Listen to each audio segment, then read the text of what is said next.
Are you ready for the story? Yeah. Okay. Once upon a time, in the quaint little town of Zelienople, Pennsylvania, was a small but mighty dog named Maverick. He was nicknamed Max for short. He was adopted from Latrobe Rescue in 2020 and was allegedly born on February 14th, 2014. Records showed he was a unique mix and had characteristics of a clever Cairn Terrier, a bold Yorkie, and a gentle Shih Tzu, if you know what all those dogs are.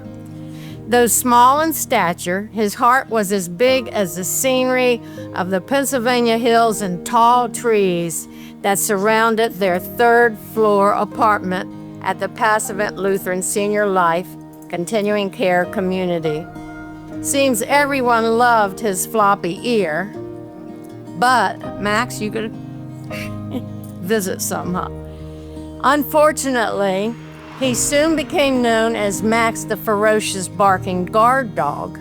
He protected his mom and neighbors from everything that moved on Burgess Drive, knocked on the door, walked outside the building, and wore baseball caps or carried large objects. Max especially didn't want any other dogs around Burgess Drive. It was his domain. He seemed to believe it was his job alone, not some other dogs, to protect everyone that lived there. He enjoyed the special attention and treats most of the old people gave him because he was sure they realized he was dedicated to protecting them from everything that moved. Why else would he get treats? He didn't understand that people any age, especially the old people, we're at number 2, go ahead, you saw it on here. He didn't understand that people any age, especially older people, could not tolerate a small dog barking with an incessant, nerve-wracking bark. They knew he wouldn't bark while eating treats, so they always gave him treats. He just couldn't understand why his mom and other friends, like Miss Nancy, Mama Donna, Mama Elaine, and Daddy Charlie, and even Miss Lindsay over there, were always telling him to hush or stop barking. Didn't they know he was only protecting them all? So he just kept on barking anyway, because he was sure that was the job God wanted him to do. You didn't tell me to go to this one. Oh, I'm sorry. I'm not doing good at telling her where to go. I can't be bad if she doesn't tell me. All right, maybe they didn't know that was his official job. When he barked, his mom would sometimes make a click. I don't know if there's a picture of the clipper. Make a click noise and blow a special whistle that he didn't like to hear. So when he heard the click, he would close his ears with the flaps on them. Those are the Yorkie ears. So the whistle wouldn't hurt them. His Yorkie ears really came in handy. Mama Elaine would just say shh to him and speak in a really low voice, and Mama Donna, another neighbor, would do the same or lean down so he could kiss her. Being able to kiss her really stopped the barking. On the other hand, Daddy Charlie, however, seemed not to mind the barking and would have him sit, shake hands, and then reward him with wonderful treats. So he was really confused. He did notice that everyone spoke louder than usual to Daddy Charlie, and he wondered why. Max, you better wake everybody up.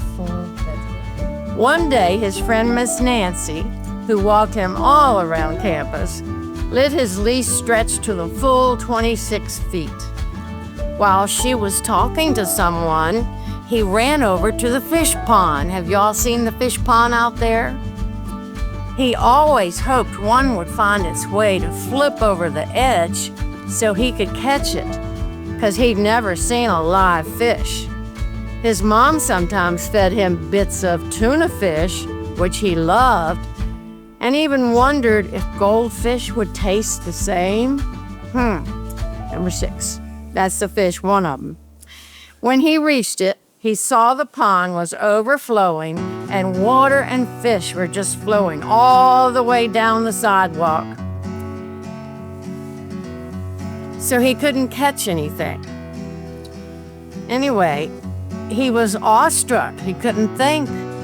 Immediately, he stopped barking. Then he heard the fish yelling at him with their teeny tiny voices to get help. He never heard about a fish being able to talk. So he decided he should do something to help. 7. But what could he do? Number 7. He only knew how to run, play, and bark, which no one living here wanted him to do. Oh, he had to do something. So he decided to do the only thing he knew how to do. He went flying back to Miss Nancy.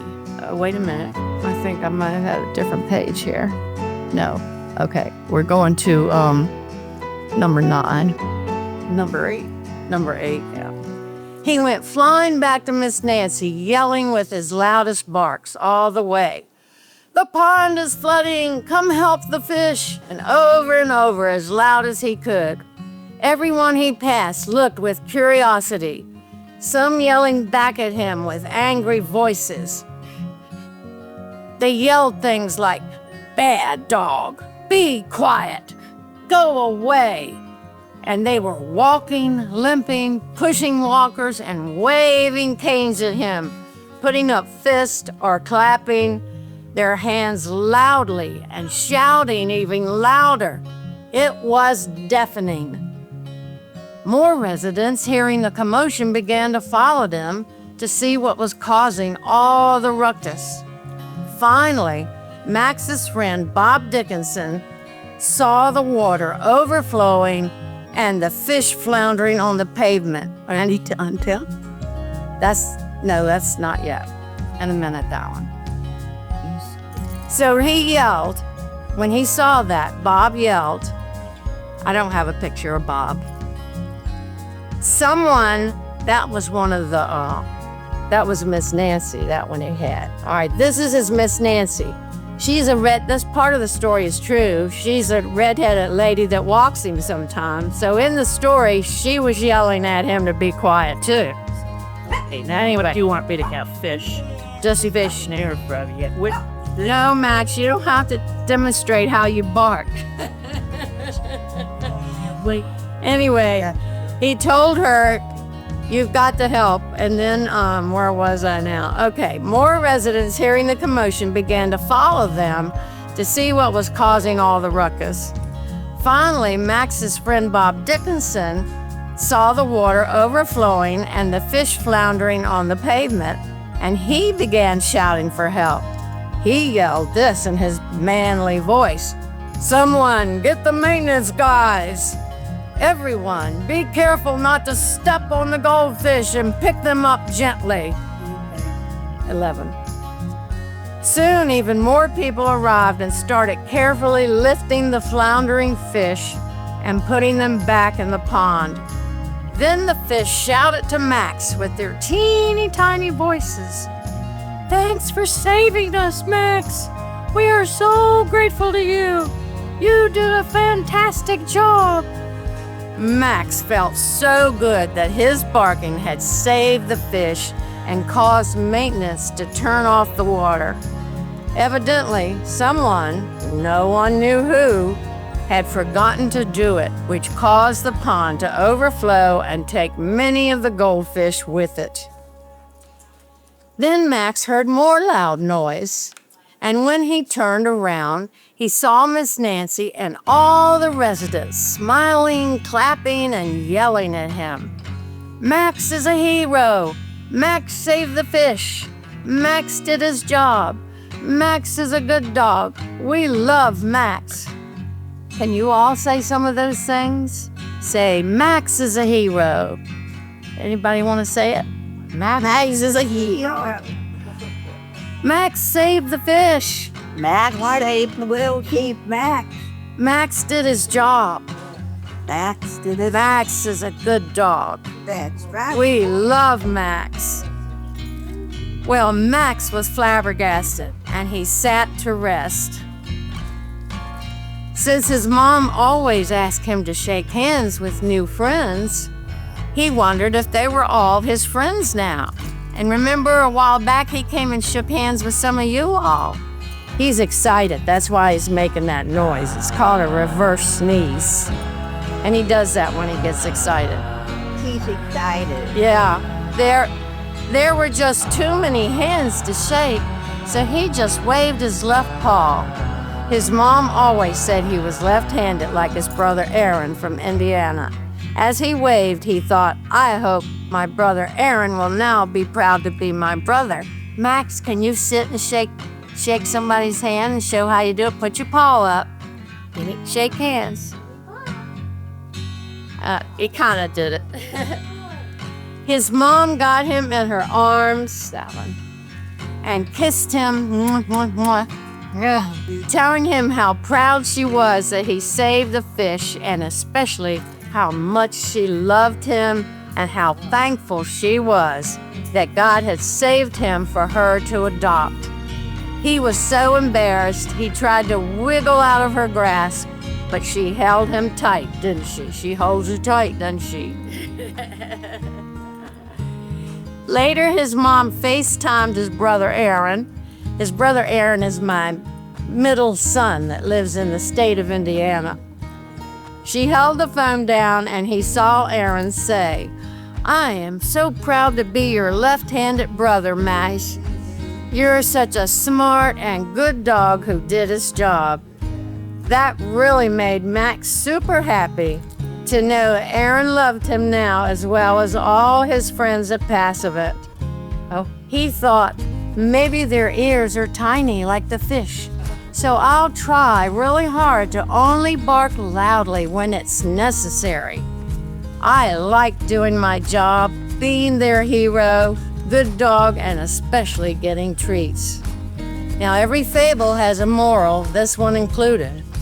The moral is, the loudest barks matter, but wisdom lies in knowing when to bark loudly and when to be quiet and listen.